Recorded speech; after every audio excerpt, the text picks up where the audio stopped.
അമ്മയും അച്ഛനും പോലീസും മാത്രമല്ല, ഭർത്താവ് ഭാര്യയെ മർദ്ദിച്ച വാർത്തയും കിട്ടി ക്രൈംബ്രാഞ്ചിൽ. സ്ത്രീധനത്തിന്റെ പേരിലായിരുന്നു മർദ്ദനം. ഭർത്താവും ബന്ധുക്കളും പീഡിപ്പിക്കുന്നതായി പോലീസിൽ പരാതി നൽകിയിട്ടും നടപടി ഉണ്ടാകുന്നില്ലെന്നും വീട്ടമ്മ പറയുന്നു. മർദ്ദനത്തിൽ പരിക്കേറ്റ് എറണാകുളം ജനറൽ ആശുപത്രിയിൽ കഴിയുകയാണിവർ. സ്ത്രീധനത്തിന്റെ പേരിൽ ഭർത്താവായ കോട്ടയം അടിച്ചിറ സ്വദേശി അഷ്റഫും ബന്ധുക്കളും നിരന്തരം പീഡിപ്പിക്കുന്നുവെന്നാണ് രണ്ട് കുട്ടികളുടെ മാതാവായ ഫെബീനയുടെ ആരോപണം. ഇതേ തുടർന്ന് കോട്ടയം ഗാന്ധിനഗർ പോലീസ് സ്റ്റേഷനിൽ പരാതി നൽകിയെങ്കിലും നടപടി ഉണ്ടായില്ലെന്നും കാക്കനാട് സ്വദേശിനി ഫെബീന പറയുന്നു. 2006 മെയ് 28-നായിരുന്നു അഷ്റഫുമായുള്ള വിവാഹം മുതലേ സ്ത്രീധനത്തിന്റെ പേരിൽ കുറ്റപ്പെടുത്തിയിരുന്ന അഷ്റഫും ബന്ധുക്കളും പിന്നീട് അക്രമത്തിലേക്ക് തിരിയുകയായിരുന്നുവെന്നാണ് ഫെബീന പറയുന്നത്. സ്ത്രീധനത്തിൻ്റെ പേരും പറഞ്ഞുകൊണ്ടായിരുന്നു ആദ്യമൊക്കെ ഇത്. ഇപ്പം അമ്മയും എല്ലാവരും കൂടെ വേണ്ടാന്ന് വയ്ക്കാൻ പറഞ്ഞുകൊണ്ടാണ്. എന്നെ വേണ്ട, വീട്ടിൽ പോയിക്കോളാൻ പറഞ്ഞ് വേറെ കല്യാണം കഴിപ്പിക്കാമെന്നൊക്കെ പറഞ്ഞുകൊണ്ടായിരുന്നു. കുടിക്കുന്ന കൊണ്ട് എന്തെങ്കിലുമൊക്കെ പറഞ്ഞു കൊടുക്കുമ്പം അടി തുടങ്ങും. അപ്പം ഇന്നലെ ഇപ്പോൾ ഒരു കാര്യം ഉണ്ടായിരുന്നില്ല. ഇന്നലെ വീട്ടിൽ വന്ന് അമ്മ ഓരോ വഴക്കുണ്ടാക്കി കഴിഞ്ഞപ്പോഴേക്കും മൂക്കിന് അമ്മയുടെ കൂട്ടുകാരിയൊക്കെ കൂടെ പിടിച്ചു നിർത്തിയാണ് മൂക്കിനിട്ടിടിച്ചതൊക്കെ. ഉണ്ടായിരുന്ന വീട് വിറ്റ് 10 പവന്റെ സ്വർണ്ണാഭരണവും 1.5 ലക്ഷം രൂപയും സ്ത്രീധന ഇനത്തിൽ ഫെബീനയ്ക്ക് നൽകിയിരുന്നു. ഇനി ഒന്നും തന്നെ നൽകാൻ കഴിയില്ലെന്ന് അറിയാവുന്നതുകൊണ്ടാണ് അഷ്റഫ് മകളെ ഉപേക്ഷിക്കാൻ ശ്രമിക്കുന്നതെന്ന് അമ്മ നസീമ പറയുന്നു. മുതൽ പോരാ, അവർക്ക് ഇവർക്ക് വേണ്ടാന്ന് തന്നെ തീർത്ത് പറയണം. അവർക്ക് വേറെ മോനക്ക് പെണ്ണ് കിട്ടും, കോടികളൊക്കെ കിട്ടുമെന്ന് പറയണം. കിട്ടുന്നതിന് കെട്ടിക്കൊണ്ടുപോയ കാലം തൊട്ട് തന്നെ നമുക്കിപ്പോൾ ഇത് ഇത്ര നാൾ ഞങ്ങൾ ക്ഷമിച്ച്. 2 കുഞ്ഞുങ്ങളാണ്. ഇങ്ങനെ തടി ചീത്താക്കിയിട്ട് എന്ത് ചെയ്യാനാ? ആരോഗ്യമുണ്ട്, നമുക്ക് വേലെടുത്ത് കുഞ്ഞുങ്ങളെ നോക്കാം. ഈ തല്ലി ഇങ്ങനെ ചീത്താക്കിയിട്ട് ഇങ്ങനെയുള്ളവനെ പിന്നെ വെച്ചിരുന്നിട്ട് എന്തിനാണുള്ള. കഴിഞ്ഞ ദിവസം അഷ്റഫ് ആക്രമിച്ചതിനെ തുടർന്ന് മൂക്കിന്റെ എല്ലിന് പൊട്ടലേറ്റതോടെ എറണാകുളം ജനറൽ ആശുപത്രിയിൽ ചികിത്സയിലാണ് ഫെബീന. News bureau, Kochi. പത്തനംതിട്ടയിൽ നിന്നുള്ള ഒരു വിധവയുടെ സങ്കടം കേൾക്കാം. അയൽവാസി JCB ഉപയോഗിച്ച് വീടിനോട് ചേർന്ന മണ്ണെടുത്തതാണ് ഇവരെ ദുരിതത്തിലാക്കിയിരിക്കുന്നത്. ഏത് നിമിഷവും വീട് ഇടിഞ്ഞു പോകാവുന്ന സ്ഥിതിയിലാണ് ഇവർ നീതിക്കായി അധികൃതരെ സമീപിച്ചിരിക്കുന്നത്.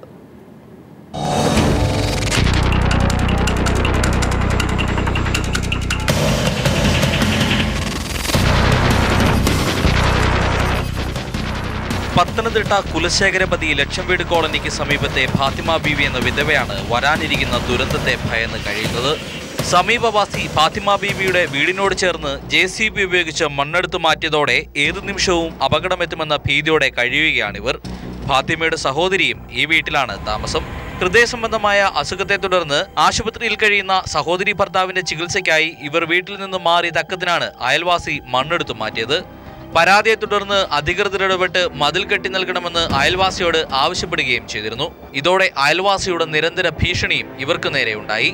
ആ സമയത്ത് ഞങ്ങൾ മെഡിക്കൽ കോളേജ് ആശുപത്രിയിലായ സമയത്താണ് JCB കൊണ്ടുവന്നിട്ട് ഇവർ മണ്ണ് ചേർത്ത് അതിൽ എടുത്ത് ഈടിയുടെ സൈഡ് മൊത്തം ഉള്ളോടെ ചേർത്തെടുത്ത കാരണം ഈടി വെടിഞ്ഞ് പൊക്കോണ്ടിരിക്കുകയാണ്. വീട് ഏത് തരത്തിലും ഗുരുതരമായ നിലയിലാണ് നിൽക്കുന്നത്. എപ്പോഴും വീടിഞ്ഞ് വീഴാനുള്ള നിലയിലാണ് വീട് നിൽക്കുന്നത്. ഞങ്ങൾക്കൊരു അവസ്ഥയില്ല. കാരണം എൻ്റെ ഭർത്താവില്ല, എൻ്റെ കുഞ്ഞില്ല, ആരുമില്ല. ഞങ്ങൾക്ക് കെട്ടിത്തരാൻ പോലും ഒരു നിവൃത്തിയില്ല. ഇപ്പോൾ 2 ലക്ഷം 3 ലക്ഷം രൂപ വേണം ഈടി തോന്നുന്നുണ്ടെങ്കിൽ. മഴ വന്നുകൊണ്ടിരിക്കുമ്പോൾ മൊത്തം ഇടിഞ്ഞ് വീടോടെ ചേർന്ന് പോകാനുള്ള സ്ഥിതിയിലാണ് നിൽക്കുന്നത്. ഞങ്ങളെ കൊണ്ട് ഒരു നിത്യനിവൃത്തി പോലും ഇല്ല. ഏതു നിമിഷവും ആകെയുള്ള കൂര ഇടിഞ്ഞു വീഴുമെന്ന ഭീഷണി നിലനിൽക്കെ മതിൽ കെട്ടി നൽകാൻ അയൽവാസിയും എതിർകക്ഷിയുമായ സുബൈദയും കുടുംബവും തയ്യാറാകാത്തതോടെയാണ് ഇവർ മാധ്യമങ്ങളെ സമീപിച്ച് സങ്കടം ബോധിപ്പിച്ചത്.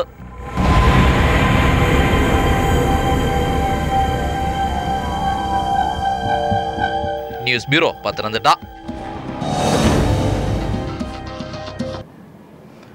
ഒരു കല്യാണക്കഥ കേട്ടോളൂ. കല്യാണം നടന്നത് ട്രെയിനിൽ, കാർമ്മികത്വം വഹിച്ചത് ഫോണിൽ. വരൻ അധോലോക നായകൻ, വധു മുംബൈ സ്വദേശിനി, സാക്ഷികൾ പോലീസുകാർ. എന്തായാലും വ്യാജ പാസ്പോർട്ട് കേസിൽ തടവിൽ കഴിയുന്ന അബൂ സലീമിന്റെ വിവാഹ വാർത്ത അന്വേഷിക്കാൻ കോടതി ഉത്തരവിട്ടിട്ടുണ്ട്.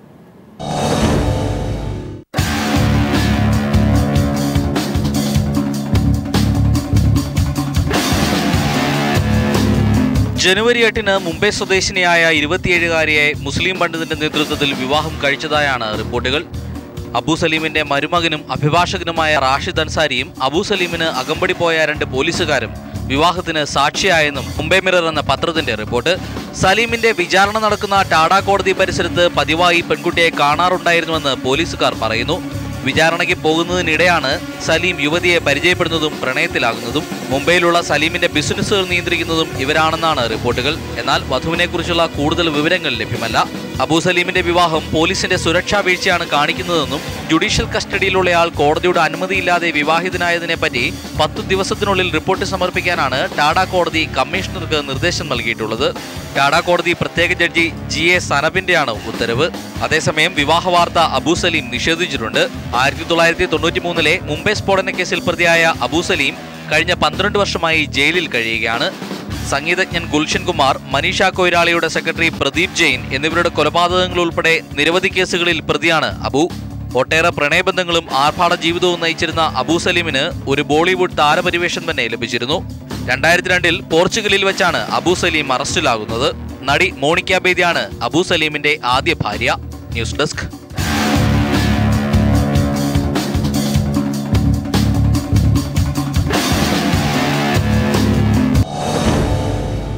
വ്യാജ വികലാംഗ സർട്ടിഫിക്കറ്റ് വിതരണം ചെയ്യുന്ന സംഘം നിരവധി പേരെ പറ്റിച്ച വാർത്ത കാസർഗോഡ് നിന്ന്. വികലാംഗരിൽ നിന്ന് ഇവർ 3000 രൂപ വരെ ഈടാക്കുകയും ചെയ്തിരുന്നു.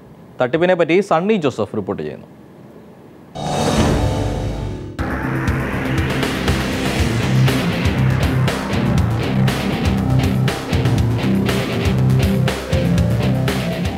വ്യാജ വികലാംഗ സർട്ടിഫിക്കറ്റ് നൽകുന്ന സംഘത്തിൻ്റെ തട്ടിപ്പിനിരയായവരിൽ ഒരാളാണ് കുമ്പള ആരിക്കാടിയിലെ മുഹമ്മദ്.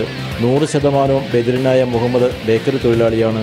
വ്യാജ സർട്ടിഫിക്കറ്റ് തയ്യാറാക്കി നൽകുന്ന ശൃംഖലയിലെ കണ്ണിയായ സലീം റാവുത്തർ എന്നയാളാണ് മുഹമ്മദിനെ വഞ്ചിച്ചത്. സർട്ടിഫിക്കറ്റ് വ്യാജമാണെന്ന് കാസർഗോഡ് ജനറൽ ഹോസ്പിറ്റൽ സൂപ്രണ്ട് സ്ഥിരീകരിക്കുകയും ചെയ്തു. വികലാംഗ സർട്ടിഫിക്കറ്റ് ലഭിക്കുന്നതിനുള്ള നടപടിക്രമങ്ങളൊന്നും അറിയാത്ത മുഹമ്മദിൻ്റെ കുടുംബത്തെ സമീപിച്ച് മെഡിക്കൽ ബോർഡ് മുമ്പാകെ ഹാജരാകാതെ സർട്ടിഫിക്കറ്റ് ലഭ്യമാക്കാമെന്ന് ഏജന്റ് അറിയിക്കുകയായിരുന്നു. പ്രതിഫലമായി 3000 രൂപയും ഏജന്റ് കൈപ്പറ്റി. തിരുവനന്തപുരം ജില്ലയുടെ വികലാംഗ മെഡിക്കൽ ബോർഡിൻ്റെതായുള്ള വ്യാജ സർട്ടിഫിക്കറ്റാണ് മുഹമ്മദിന് ലഭ്യമാക്കിയത്. അവർ ഞങ്ങൾ തോപ്പിച്ചത് സർട്ടിഫിക്കറ്റ് ആയിട്ടില്ല, അത് പേര് ചേഞ്ച് അല്ലാക്കി സർട്ടിഫിക്കറ്റ് ഇതാക്കി റാവുത്ത് എന്നിട്ട് ഒരാൾ തന്നു. ഒരു 1000 രൂപ 200 500 ഇങ്ങനെ വന്ന പോലെ പൈസ കൊടുത്തു. കുറേ പ്രാവശ്യം വന്നു. വ്യാജ ലെറ്റർ ഹെഡും ഡോക്ടർമാരുടെയും മെഡിക്കൽ ബോർഡിൻ്റെയും വ്യാജ സീലുകളും ഉപയോഗിച്ചാണ് തട്ടിപ്പ് നടത്തിയത്. അപേക്ഷകന്റെ ജില്ലയിലെ മെഡിക്കൽ ബോർഡ് മുമ്പാകെ നേരിട്ട് ഹാജരായാൽ മാത്രമേ പരിശോധനയ്ക്ക് ശേഷം സർട്ടിഫിക്കറ്റ് ലഭ്യമാകുകയുള്ളൂ. ഇത് സംബന്ധിച്ച് അറിവില്ലാത്ത മുഹമ്മദിനെ പോലുള്ള നിരവധി പേരാണ് കബളിപ്പിക്കപ്പെട്ടത്. തട്ടിപ്പ് സംഘത്തിനെതിരെ നിയമ നടപടി സ്വീകരിക്കുമെന്ന് വികലാംഗ സംഘടന ഭാരവാഹിയായ വേണുഗോപാൽ പറഞ്ഞു. അതാത് ജില്ലയിൽ മാത്രമേ മെഡിക്കൽ ബോർഡ് സർട്ടിഫിക്കറ്റ് അതാത് ജില്ലയിൽ സ്വീകരിക്കൂ. ഇയാൾ പറഞ്ഞു ഞാൻ ആളെ കൊണ്ടുപോകാതെ ചെയ്തു കൊടുക്കുന്നുണ്ട് തിരുവനന്തപുരം മെഡിക്കൽ കോളേജിലെ സർട്ടിഫിക്കറ്റ്. ഇയാളിങ്ങനെ പറഞ്ഞല്ലാതെ ഈ സാധനം കിട്ടണ്ടേ നമുക്ക്. ഇതിനകത്ത് സ്പെല്ലിംഗ് മിസ്റ്റേക്ക് ഉണ്ട്, ഈ സർട്ടിഫിക്കറ്റ് എടുക്കുന്നില്ല എന്ന് പറഞ്ഞ് ഇവരെൻ്റെ അടുത്തേക്ക് വന്നതാണ്.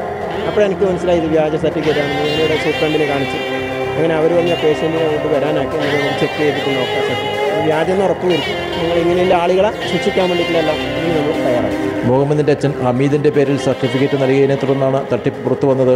മുഹമ്മദ് ഹമീദ് എന്നതിന് പകരം ഹമീദ് മുഹമ്മദ് എന്നാണ് വ്യാജ സർട്ടിഫിക്കറ്റ് രേഖപ്പെടുത്തിയിരുന്നത്. യഥാർത്ഥ സർട്ടിഫിക്കറ്റിന് വേണ്ടിയുള്ള ശ്രമത്തിലാണ് ഇപ്പോൾ മുഹമ്മദും കുടുംബവും.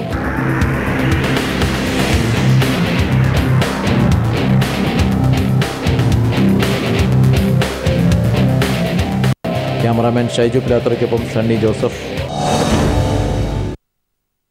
RMP നേതാവ് രമയെ മെഡിക്കൽ സംഘം പരിശോധിക്കുന്നു. തത്സമയ ദൃശ്യങ്ങളാണ് ഇപ്പോൾ കണ്ടുകൊണ്ടിരിക്കുന്നത്.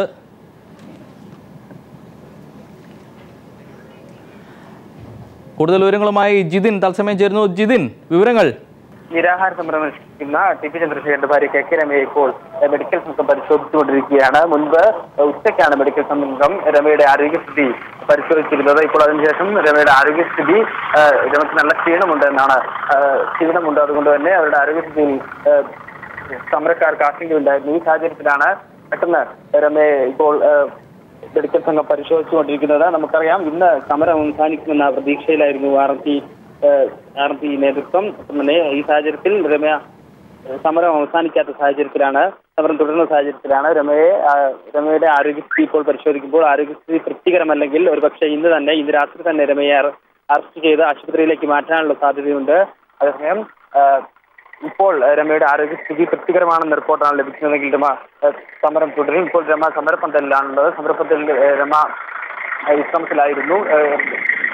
ഉറക്കത്തിലേക്ക് പോവുകയായിരുന്നു രമ. ഈ സാഹചര്യത്തിലാണ് രമയുടെ ആരോഗ്യസ്ഥിതിയിൽ ആശങ്കയുണ്ടായതിനെ തുടർന്നാണ് മെഡിക്കൽ സംഘത്തെ ഇപ്പോൾ അടിയന്തരമായി വിളിച്ചു വരുത്തി മെഡിക്കൽ സംഘം ഇപ്പോൾ പരിശോധന നടത്തിക്കൊണ്ടിരിക്കുകയാണ്. ജിതിൻ, രമയെ ഇന്ന് തന്നെ അറസ്റ്റ് ചെയ്ത് നീക്കാനുള്ള നീക്കങ്ങളാണോ നടന്നുകൊണ്ടിരിക്കുന്നത്? ജോർജറ്റ്, മെഡിക്കൽ സംഘത്തിന്റെ റിപ്പോർട്ട് വന്ന ശേഷമേ മെഡിക്കൽ സംഘത്തിന്റെ പ്രതികരണം വന്ന ശേഷമേ ഇക്കാര്യത്തിൽ വ്യക്തമായൊരു വ്യക്തമായ ഒരു കാര്യം നമുക്ക് പറയാനാകൂ. ഒരുപക്ഷെ ഇന്ന് തന്നെ രമയുടെ ആരോഗ്യനില തൃപ്തികരമല്ലെങ്കിൽ ഇന്ന് തന്നെ ഒരുപക്ഷെ രമയെ അറസ്റ്റ് ചെയ്ത് ആശുപത്രിയിലേക്ക് മാറ്റാനാണ് സാധ്യത.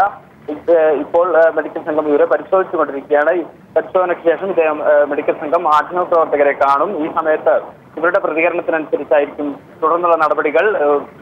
ആരോഗ്യനില തൃപ്തികരമല്ല എന്ന റിപ്പോർട്ടാണ് ഇവർ നൽകുന്നതെങ്കിൽ പോലീസ് സന്നാഹം ഇവിടെയുണ്ട്. അതുകൊണ്ട് തന്നെ ആരോഗ്യനില തൃപ്തികരമല്ലെങ്കിൽ ഒരുപക്ഷെ ഇപ്പോൾ തന്നെ അല്ലെങ്കിൽ ഇന്ന് രാത്രി വരും നിമിഷങ്ങളിൽ തന്നെ അറസ്റ്റ് ചെയ്ത് ആശുപത്രിയിലേക്ക് മാറ്റാനുള്ള സാധ്യതയാണുള്ളത്. ജിതിനാണ് വിവരങ്ങൾ നൽകിയത്. രോഗികൾക്ക് സംഗീതം ഒരു സ്വാതന്ത്ര്യമാണ്. അത്തരത്തിൽ രോഗം കൊണ്ട് വേദന അനുഭവിക്കുന്നവർക്ക് വേണ്ടി ഒരു വാർത്ത കൂടി സമർപ്പിച്ചുകൊണ്ട് ഇന്നത്തെ ക്രൈംബ്രാഞ്ച് പൂർണ്ണമാവുകയാണ്. നമസ്കാരം.